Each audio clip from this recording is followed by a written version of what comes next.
The Wagon. For American automotive enthusiasts, this type of vehicle has a really special place in their heart.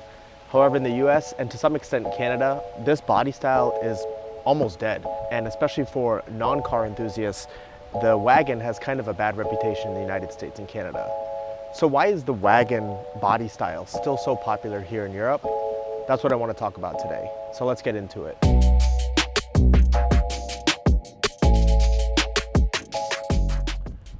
One of the first things I noticed when I first visited Europe a few years ago is how many hatchbacks and wagons there were everywhere. And as I continued to live here, I noticed it even more. The thing is, back in the US, this body style isn't really common and is basically extinct. So it's something that I really notice after living here, and especially when I first visited, is the wagon and hatchback style is really common.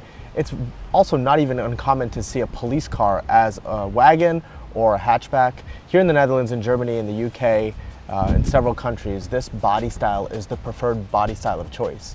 And that's vastly different from the United States and Canada. And so that's something that I wanted to talk about today because it's a really big difference, and I think there's a reason why, and several reasons why, that body style is actually popular here and not so popular in the US. So that's what I want to talk more about. By the way, this body style has many different names. Wagon, station wagon, avant, touring, estate. Call it whatever you want to call it. I'm going to call it a wagon in this video. Let me know in the comments below what term you prefer, but I prefer wagon. So I must admit, I personally didn't really like wagons for a long time. Obviously, living in the US and growing up there, I had that same mentality that wagons are kind of ugly, kind of dated. And so, I had that same mentality, honestly, before moving here. However, after living here for a while and kind of thinking through some of the reasons why wagons are so popular here and hatchbacks in general, I've really grown to like them, and they've grown on me. And it was one of the reasons why I chose to get a BMW 1 Series as a hatchback, because I wanted that practicality that I'm going to talk about. So the look and the style and the practicality and everything about hatchbacks and wagons has really grown on me since living here. By the way, the wagon that I'm driving today is just a share car. It's not my new car or anything like that, just a share car. It's actually a manual, which is pretty cool. I don't really get to drive manual very often, so I just wanted to drive a wagon for the purposes of this video. So one of the first reasons is that multi-car ownership isn't really as common in European places. If you own a car, most of the time you have to own a car. And if you're gonna own that car, it's quite expensive to do so, which I've covered in a previous video, especially here in the Netherlands. And you want that car to kind of do everything. It needs to be your everyday vehicle. It needs to be a vehicle that you can take the kids or the family or the dog, go on holiday, take all of your stuff. And so if you were to have that one vehicle, you want it to be as practical as possible. And a wagon kind of fits that bill. You have the big, rear space, the taller ceiling than a sedan. And with that extra space, you can fit more stuff. It's also more passenger space for people. It's not as, the roof doesn't taper as much as a sedan. So wagons and that hatchback body style are just more practical. You can fit more stuff, carry people in more comfortably, and with roof rails and a tow hitch, you can also put more stuff. So if you have to have one car that can do it all, a wagon really fits that bill really well. And that hatchback body shape in general is advantageous over a sedan or over a coupe. And so when you have that one car that needs to do it all, that works really well. So you have that one car that can do it all, and then everyday commuting is still, fine because it's still a car, relatively speaking. And, that's something that's pretty advantageous when you think about it. If you have to own one car, that it can do it all, and the wagon really fits that bill. The second reason is fuel economy. In Europe, generally speaking, fuel is pretty expensive. Even before the current oil crisis, fuel is very expensive. The Netherlands has some of the highest fuel prices in the world. So you want a vehicle that's fuel efficient. So it needs to be able to do everything that I just mentioned, but also be fuel efficient, because up till recently, SUVs were pretty, fuel inefficient. Bigger vehicle, less aerodynamic, it just consumes more fuel. And even like for like, an SUV is still a little bit less fuel efficient than a wagon. So on top of the practicality and having that extra space and the ability to carry more, you also have something that is generally fuel efficient and as fuel efficient as a car. So that's another really key advantage of Wagon. Finally, the last reason is a bit more anecdotal, but the thing with Wagons is they handle just like cars. So if you enjoy driving and you want something that's a bit more fun to drive, but still practical, still fuel efficient, a Wagon really fits that bill pretty well, because you can have the driving characteristics of a car, the practicality of a larger vehicle like an SUV, and still, have something that's fun to drive. So if you want to drive on the Autobahn at high speeds or curvy mountain winding roads, you want something that can handle better than an SUV, and a Wagon really fits that bill again.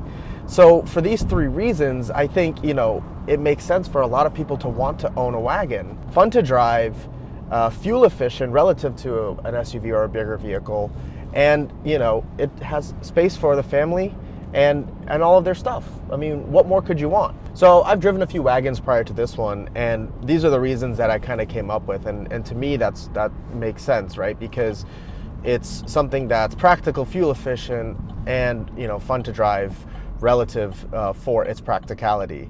And I think that's something that's pretty unique and pretty special. And I understand why this body style is so popular. Back in the US, the Wagon is all but dead. There's only a couple of manufacturers that are still making this body style, Volvo being one of them, and Mercedes also a little bit, but what they're trying to do now is make the Wagons that are sold in the US kind of look like SUVs with plastic body cladding, making them all-terrain vehicles, because everybody wants SUVs and they don't think Wagons are cool. So how do you make Wagons cool? Make it look like an SUV, which is just ridiculous to me. I think there's only probably a few more years where the Wagon will continue to be available in the US before manufacturers realize that it just doesn't make any economical sense. Canada still has a couple more Wagon and hatchback options. So for example, the Mercedes A-Class and the C-Class Wagon are sold only in Canada and not in the United States. So that's something pretty unique. So Canadians probably still have a little bit of a preference towards Wagons. But for the points that I mentioned, it's not just for automotive enthusiasts. Everybody can enjoy this type of vehicle if they really cared about these things. And the reality is, just mass market in the United States, people just want SUVs. They want something big. They don't really care about fuel economy. The reasons that I mentioned before aren't as applicable in the US. You may have multiple vehicles. You may have, short commutes where you don't really care about fuel economy. You want to sit up higher, and that's why SUVs are popular. People generally don't really care about driving experience either. And if you're an enthusiast, you probably have another vehicle that you actually, have fun in. So Wagon you don't really need to have, because you have your fun vehicle as one car, and then you have your maybe your SUV or other practical car that isn't a Wagon. Wagons used to be popular in the United States. Back in the 70s and 80s, Wagons were the preferred family vehicle of choice. You could even seat 6 people in them with the rear-facing jump seat. I actually see these old Wagons around the Netherlands from time to time. I think in the United States and Canada, the priorities shifted in the 90s and early 2000s from Wagons to minivans and then eventually to SUVs. The American automakers didn't really keep up with investing in research and design for Wagons, and focused instead on minivans and SUVs.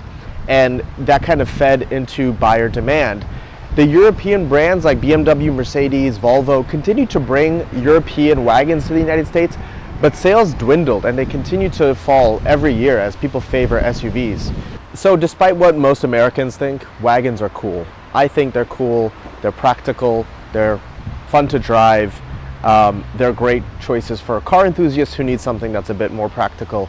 If I had to change my car, I would definitely get a Wagon next. And even if I were living in the US now, with the perspective that I have, I would actually prioritize getting a Wagon over an SUV, although that's becoming harder to do. Wagons shouldn't just be for automotive enthusiasts. I'm glad that the Audi RS6 and the Mercedes E63 AMG Wagon are still available in the US and Canada. It's a shame that the BMW M3 Wagon that's coming out soon this year isn't going to make it to North America, but that's just the reality of the automotive market there. And car enthusiasts, as much as they want it, they can't have it, and that's a bit of a shame. So that's my take on Wagons. That's my take on why I think Wagons are still popular in the European automotive market. I'm glad to see that. I think, in the US, especially with fuel prices going up, people need to kind of take a look at those big SUVs and really think if they really need all of that, or maybe a Wagon can fit the bill.